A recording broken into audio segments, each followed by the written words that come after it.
Hey guys, I got some variations on atomic inversions, different ways to orient yourself, and trickery you can do with them. I'm going to talk about the two variations. One variation would be your hand is perpendicular, your arm, your forearm is perpendicular to the path of the poi in the opposite hand. And the other variation would be your hand is parallel to the path of the poi in the opposite hand. Okay? And so we'll start out. I'm going to demonstrate all these initially in tilted because it's easier kind of to see what's going on, I think. So we'll start out with the parallel to the opposite arm variation. And this one's a little more weird because there's nothing to barrel roll around, right? So you have to do something like this with your wrist. Try to get the poi head to go through this negative space here and barrel roll around there. Okay? And it sounds weird, but it's actually pretty easy.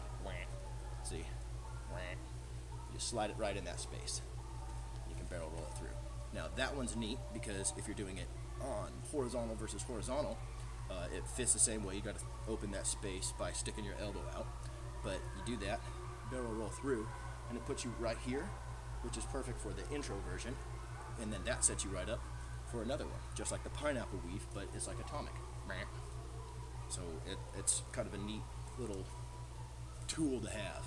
Another cool thing about that particular kind of variation on the atomic inversion is that if you don't keep your wrists super close together, you can actually kind of get like an atomic hyperloop, you know? And I think that's neat.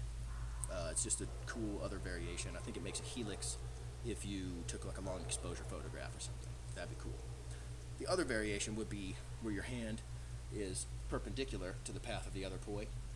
This one's a lot more familiar feeling because you do have something to barrel roll over. It feels just like a combination of this one and of this one, because you barrel roll forward, but then you move the entire shape kind of laterally, and it works. The cool thing about this one, here it is diagonally, boom.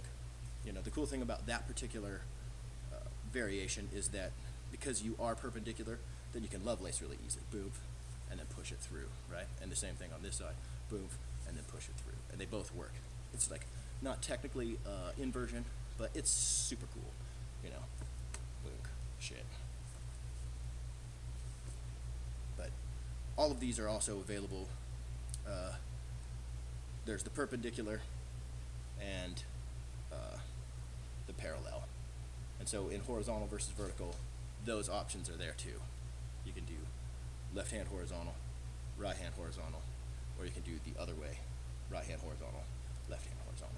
And so this one here, you can see that this poi is parallel to the arm of the other one.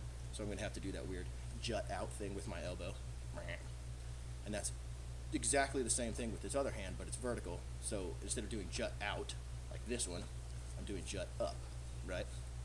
And so you can initiate horizontally or vertically.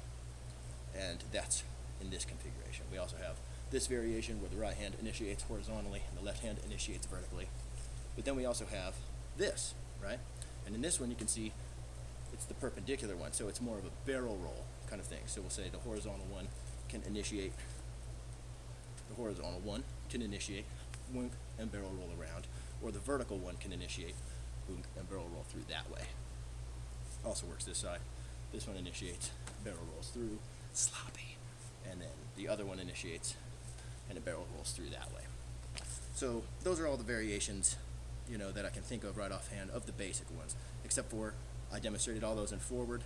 They can all be done in reverse. Once you get them done in reverse, I can't wait to see what people start coming up with like turns and fountains and shit. So let me know what you guys think and what you can do with those moves, and share them with me, please. I'll talk to you later.